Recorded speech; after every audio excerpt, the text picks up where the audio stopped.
Doctor Ashutosh Verma जी, सीधे आपके पास आते हुए, समाजवादी पार्टी ने तो इस गोमूत्र वाले बयान से खुद को अलग कर लिया और उसको गैर जिम्मेदाराना बयान भी बताया, लेकिन कुछ दिनों के बाद जब मीटिंग होगी तो उन्हीं के साथ मंच शेयर करते हुए आप दिखाई देंगे। एक साथ मीटिंग में आगे की रणनीति बनेगी कि 2024 में मोदी को कैसे हराया जाए।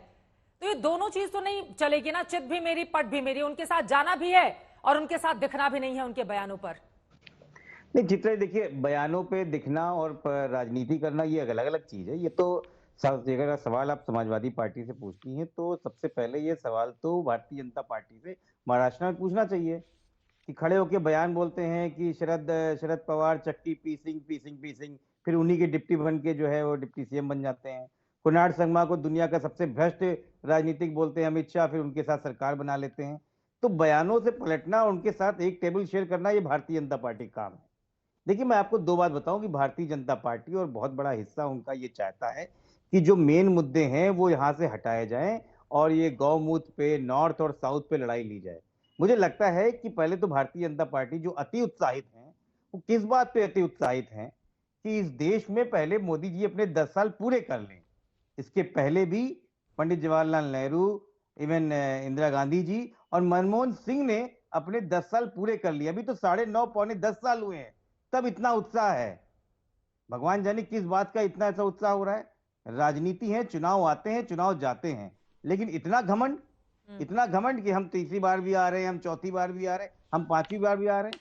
क्या जनता को आपने बिल्कुल भी कुछ नहीं समझा है? मुझे लगता है कि मेन मुद्दे आप ना हटाएं जनता के, और ये बहुत बड़ी परेशानी की बात है कि जो हम चुनाव लड़ते हैं जिसमें हम गौमूत्र पे लड़ाई लड़ रहे हैं, जिसमें हम हिंदू मुस्लिम पे लड़ाई लड़ रहे हैं, लेकिन इस देश में बेरोजगारी की स्थिति क्या है उस पर लड़ाई करने के लिए बात नहीं करने जाएंगे। गोमूत्र का मुद्दा तो आप ही के सहयोगी लेकर आए ना आशुतोष वर्मा जी, उसके लिए बीजेपी को कैसे जिम्मेदार बताएंगे आप? आप जिनके साथ मंच शेयर कर रहे हैं वही एक बयान लेकर आ रहे हैं। और उत्तर भारत, मुझे लगता है डॉक्टर पेंटापति हमारे साथ हैं, वो इसका जवाब ज्यादा बेहतर देंगे, वो डीएमके को सपोर्ट करते हैं। एक बार मैं उनसे भी टिप्पणी ले लूं। आशुतोष वर्मा जी, पेंटापति जी आपके पास आते हुए, आप लोगों की तो अपनी दक्षिण की ये जो पॉलिटिक्स है चल रही है, इसको लेकर सनातन धर्म के खिलाफ एक के बाद एक डीएमके के नेताओं के बयान आ रहे हैं, लेकिन आपके नेता के बयान ने देखिए कांग्रेस की क्या हालत कर दी। तीनों ही राज्यों में भारतीय जनता पार्टी से उसको हारना पड़ गया। तो सनातन के खिलाफ कब तक इस तरह के अपशब्दों का इस्तेमाल होता रहेगा? मैं एनालिस्ट हूँ, इस टॉपिक पे मैं डीएमके का क्यों सपोर्ट कर रहा हूँ। दो बात है जी। तो क्या बोल रहे, नया नहीं है। तमिलनाडु में 100 साल से बोल रहे, 100 साल से बोल रहे। आपका नया लगता है, वह सेम साउंड सेम जीवीआर से आ गया, अन्नादुरै बोला, सब बोला। इतना सीरियसली नहीं लेते तमिलनाडु में, आंध्र प्रदेश, तेलंगाना में। ये बैकग्राउंड म्यूजिक है। नॉर्थ इंडिया और दूसरे जगह में इतना हाईलाइट कर रहे हैं, हमको आश्चर्य आ रहे। अभी 3 राष्ट्र जीत गया बीजेपी, 3 राष्ट्र बोल गया। सो नरेंद्र मोदी का कुछ भी नहीं है वहां। यह सेंट्रल और डीएमके हेल्प किया था बीजेपी विक्ट्री के लिए। आप मिक्सअप कर रहे हैं। ये इश्यू का कोई ट्रैक्शन नहीं है किसी जगह। यह एक इश्यू है, सोशल इश्यू है। ये बस इतना है, लोगों को नाराज आते हैं। वो माफी मांगा, पहले बार माफी मांगा डीएमके से, वो ग्रेसफुली क्यों एक्सेप्ट नहीं कर रहे। मैं सुना 2-3 महीने के पहले एक बीजेपी एमपी, एक बीएसपी एमपी, उनके बड़ा रौडी बिहेवियर किया था, वो माफी नहीं मांगा। यह आदमी माफी मांगा। स्टैलिन भी कंडेम किया था, स्टेटमेंट रिलीज किया था। ये एक्सेप्ट करने चाहिए ग्रेसफुली। नहीं एक्शन ले लो। क्या एक्शन ले सकते हैं? अरे लेकिन आपका बैकग्राउंड म्यूजिक, आप उसको बैकग्राउंड म्यूजिक बता रहे हैं, वो कांग्रेस पार्टी को नुकसान पहुंचा रहा है ना पेंटापति जी। वो कांग्रेस पार्टी को तो नुकसान पहुंचा रहा है। आपका ये बैकग्राउंड म्यूजिक हो सकता है डीएमके का सनातन धर्म के खिलाफ, लेकिन आपके साथ इंडिया अलायंस के जो बाकी दल है, खासतौर से उत्तर भारत के, उनके लिए तो फिर मुश्किलें पैदा हो रही है ना आपके बयान के बाद। नहीं, अलायंस की बात में भी बोला। कांग्रेस पार्टी का क्या रिस्पॉन्सिबिलिटी है इसमें? कांग्रेस पार्टी अलग पार्टी है, कम्युनिस्ट पार्टी अलग पार्टी है। ये वो एलाय है, यह है, ये रीजनेबल डायलॉग नहीं है। साउथ में मैं ये बोल रहा हूँ, इतना सीरियसली नहीं लेते, ये सीरियस इश्यू नहीं लेते, वोट्स नहीं आते। ये तो इट्स इश्यू। नाराज आया लोग को नॉर्थ में, साउथ में आया, वो माफी मांगा। पहले बार डीएमके से ऐसा शब्द आया, क्यों ग्रेसफुली एक्सेप्ट नहीं कर रहे? क्यों नहीं है? ये आप एक अपॉर्चुनिटी वेस्ट कर रहे हैं। ये देश के लिए, पीस के लिए एक उदयनिधि के सेंटिमेंट। बयान पर आप लोग चुप थे और इनके बयान पर माफी की मांग हो गई, तो 3 राज्यों में हार का असर है ना? नहीं नहीं नहीं, 3 राज्यों का हर नरेंद्र मोदी का कंट्रीब्यूशन कुछ भी नहीं है, जीरो है। ये डीएमके का स्टेटमेंट के लिए वहां जीत गया। मैं हाँ, ऐसा नहीं सोच रहा हूँ, नरेंद्र हाँ। मोदी का इमेज, नरेंद्र मोदी का पर्सनालिटी के लिए जीत गए वहां। या आप क्या बोल रही है, डीएमके का स्पीचेस है स्टालिन के लिए वहां, ऐसा आई डोंट थिंक इट्स चलिए रिलेटेड मैं एट उत्तर ऑल। दूं जरा, मुझे कुछ कहना है चित्रा हाँ, जी। बोलिए गौरव आप भाटिया बताए, जी, ऐसा बोलिए। बताए। हाँ,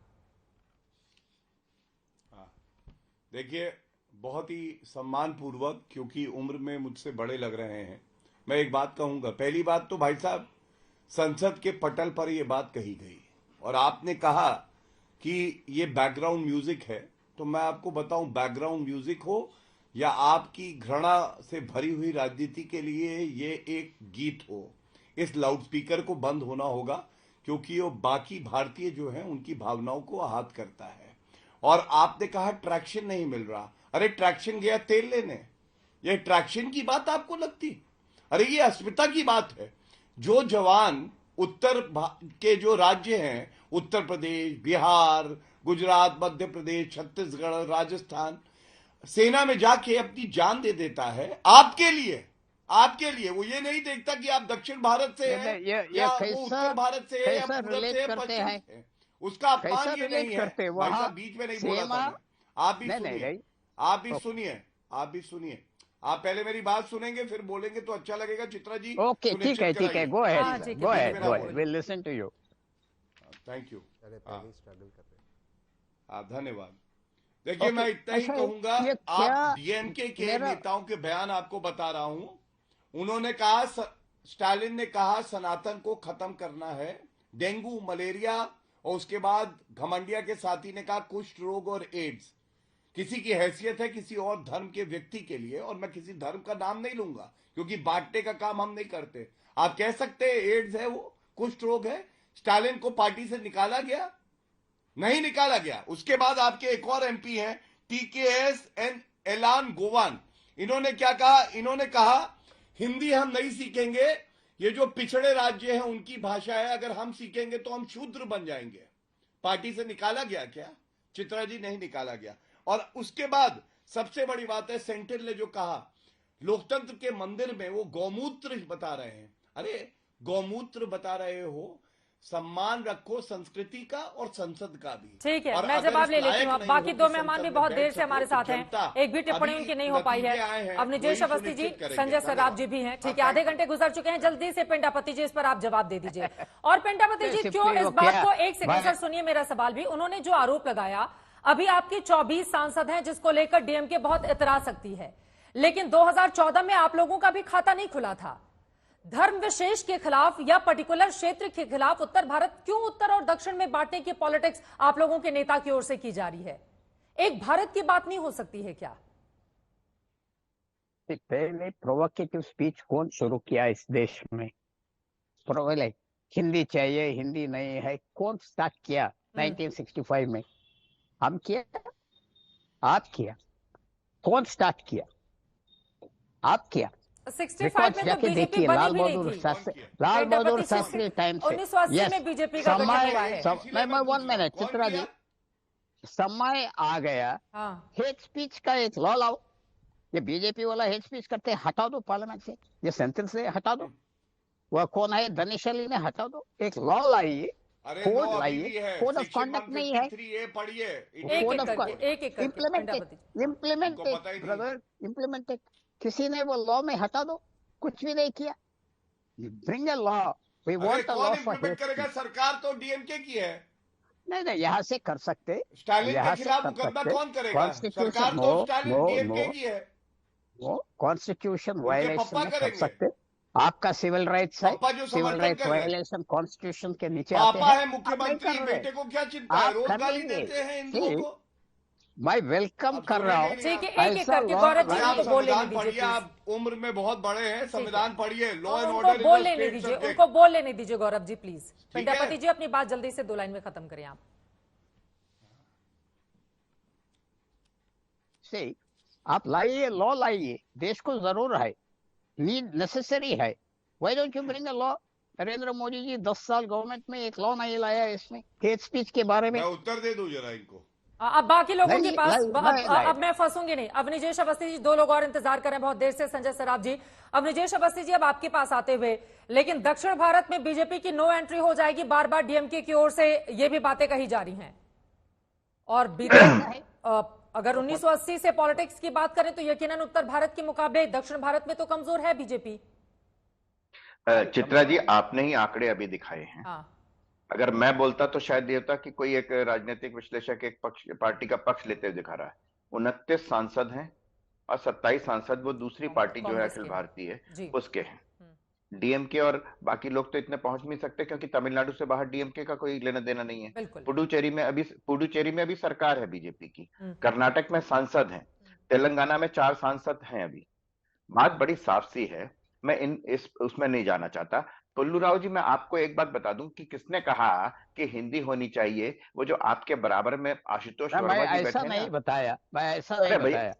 बीच में नहीं, प्लीज दक्षिण में नहीं प्लीज, अरे प्लीज मैं कह रहे कि कौन किसने कहा, मैं बता देता हूँ कि वो महात्मा गांधी के विचार थे कि देश की राष्ट्रभाषा हिंदी होनी चाहिए। और आपके बराबर में जो आशुतोष वर्मा जी बैठे हुए, वो जो अपने आप को लोहियाइट कहते हैं, वो राम मनोहर लोहिया ने कहा था। ये सबसे बड़ी बात तो ये उस समय आंदोलन जो 65 के, आप 60 के दशक की बात कर रहे हैं उससे।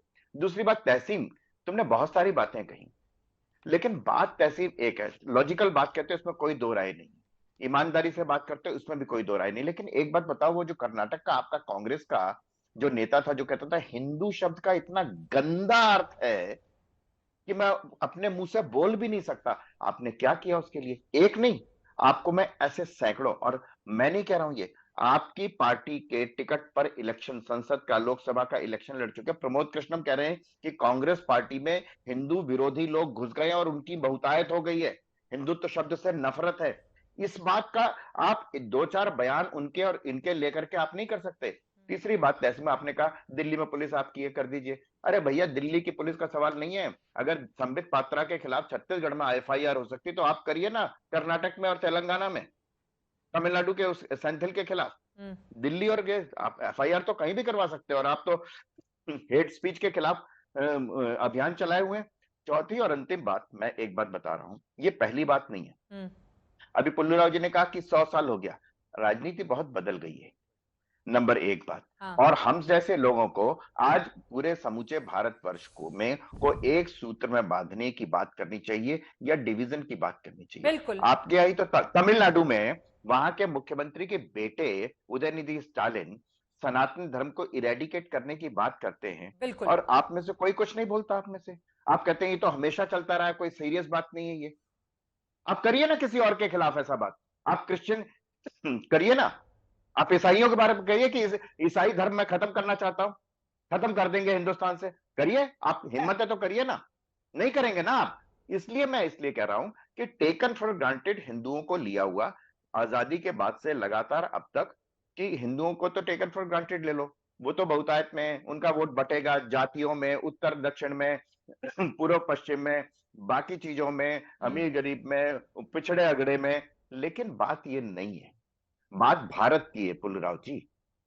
आपको मालूम है कि हरिद्वार से लेकर के, ये गंगोत्री से गंगा जल लेकर के रामेश्वरम पे चढ़ाया जाता है। बद्रीनाथ में दक्षिण के सारे पुजारी हैं, आपको मालूम है ये।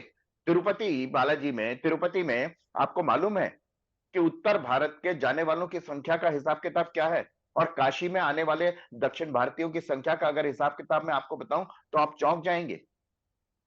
ये है भारतवर्ष। बिल्कुल। इसलिए आप ये मत कहिए कि 100 साल से चल रहा है तो चलने दीजिए। और पेंटापति जी, जहां से सनातन के खिलाफ इतने सारे अपशब्दों का इस्तेमाल किया जाता है, उनके परिवार में ही अगर माँ का, फैमिली में दूसरे लोगों का नाम उठाकर देख लें तो सबका नाम उसी तरह से किसी न किसी देवी देवता के नाम पर ही रखा गया है। उसके बावजूद इस तरह की बदजुबानी निकलकर सामने आती है।